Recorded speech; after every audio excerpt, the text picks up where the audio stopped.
Hey guys, Alex here with my review of ROH's Showdown the Sun Night 1. I finally got to rewatch the show after the audio problems from last night on the replay. So let's just get right into it with the first match, which was the Briscoe brothers versus TMDK, Mike Nichols and Shane Haste, the team that won the Proving Grounds tournament a few shows ago at ROH. And this was a Proving Ground matchup. This was a really good tag team match, actually. Um, I hadn't seen the Haste and Nichols work before, but they actually really impressed me. Two spots that really stand out for me was one spot where I think it was Haste that like did a leapt over the top rope and like did a double stomp to Jay Briscoe while he's like hanging on the apron. That was kind of cool. And then one part where Nichols like leapt off of Haste's back and like did a cannonball in the corner. Really cool. And I just really popped for those moments too. And the Briscoes were great too. Briscoes were in top form here tonight. But like I said, really great tag team. And I wouldn't mind seeing TMDK back again in Ring of Honor. I think they really are impressive and actually got the crowd pretty well behind them. I give this 3.25. Actually, I thought it was a very very good opener. A lot of fun. Then we had an impromptu match between Adam Cole and Adam Pearce. Adam Pearce beat Adam Cole at the NWA show the night before for the NWA title, or to retain the title. So they had a short little match here. Pretty fun. Adam Pearce looked good still. I wish he'd come back to Ring of Honor more often.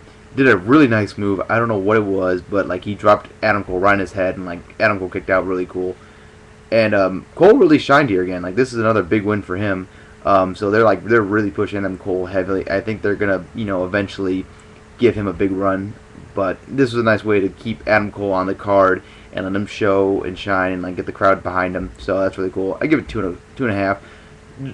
Just so low because it was only like 6 minutes long, but it was fun. Then we had the first of the ANX Young Bucks match, this one was a tornado tag match. This was a lot of fun as well. This was great. Both teams looked good. There's no real downtime here. Both teams did some good tag team maneuvers, especially the Bucks. Like they were really great as always. ANX looked better here than they did it at the 10th anniversary show. Right Titus especially, like he looked a little out of shape when he first showed up again. Not too bad, but just like a little pudgy, and he got back into shape, so he looked good here. He really worked a lot better. Really set up nicely for the night 2 show. I like that they kind of connected the two shows. Like they're intended to be watched one after another, so they really set up for that with like the Bucks attacking ANX after the match, and like they held back here a lot, but they gave enough in there to like to make the fans want to see more. So I give it 3 stars. Next we had the ROH TV champion Jay Lethal versus Kyle O'Reilly. This was another great match. Really good technical wrestling throughout the match. Both these guys look really good. A few good high spots like where Lethal like leapt onto the stage, and that was kind of cool. And like then him and O'Reilly fought up there for a little while. Really hard hitting too. Like Kyle O'Reilly was really hitting hard. Jay Lethal hit hard back. Really nice. Kyle O'Reilly and Jay Lethal work really well together. I wouldn't mind seeing them two work together again. But like I said, I think this really got Kyle O'Reilly over more. People were a little harsh on O'Reilly, saying he's a Dave Richards Jr. But I think that people are seeing that he can actually wrestle just as well, and it's not just an MMA wannabe. So I give this 3.5. Really fun. Then we had the intermission. We came back with Caprice, Coleman, and Cedric Alexander versus Shelton Benjamin and Charlie Haas. This was probably the worst match on the show, just because I didn't really enjoy it. It was a decent tag team match. Coleman and Alexander are really improving a lot. They got some good tag team maneuvers. They're pretty high flying, flashy. But World's Greatest Tag Team just beat up Coleman for way too long. It went on just drawn out, almost like 5 minutes, I think. Just kind of boring. Picked up a little bit at the end, and like I said, Coleman and Alexander are improving, but just kind of boring for the most part of the match. So I give it 2.5. Not bad though. Then we had Lance Storm versus Mike Bennett. This is Lance Storm's first match in ROH in like 2 years, I think it was. So it was really nice, and he still got it. He was still in great shape. Really shined here. Really worked well. Brought out the best in Mike Bennett. These two guys worked really well together. They had a really nice counter for counter move. Like Lance Storm was really good at like trying to slap in the half crab, which was really cool. And Mike Bennett was able to counter it a few times. Mike Bennett really shined here. This is probably Mike Bennett's best match ever, I think. And it really shows that he can work well. He just needs a guy that can kind of carry the bulk of the match and like can really work with him well. So I think that these two worked really well together. I would not mind to see a rematch between these two, but I don't know if that's going to happen. But Mike Bennett continuing to impress and kind of grow as a wrestler. I give this 3/4. I really enjoyed it. I thought the finishing sequence and the first last 5 minutes of this match was great. Like really, really good. Then we had the match of the night. Last man standing. Kevin Steen and El Generico. Holy shit. I didn't think these guys had another great match in them. From their Fight Without Honor final battle, which was great. The ladder match at PWG. Steen Wolf, I thought, okay, man, they might be redoing some spots here, but they actually brought some new ones here for tonight, and they did a great job. Just bell to bell was action.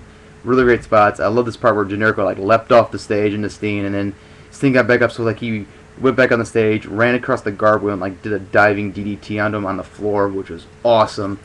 No blood in this match, which I was kind of surprised about that they didn't do blood, and it just shows that you don't need blood to make a great match. A great last man standing match or a hardcore match. So, just brutal match, amazing spots. Quite a few that I haven't seen before, and I like that a lot.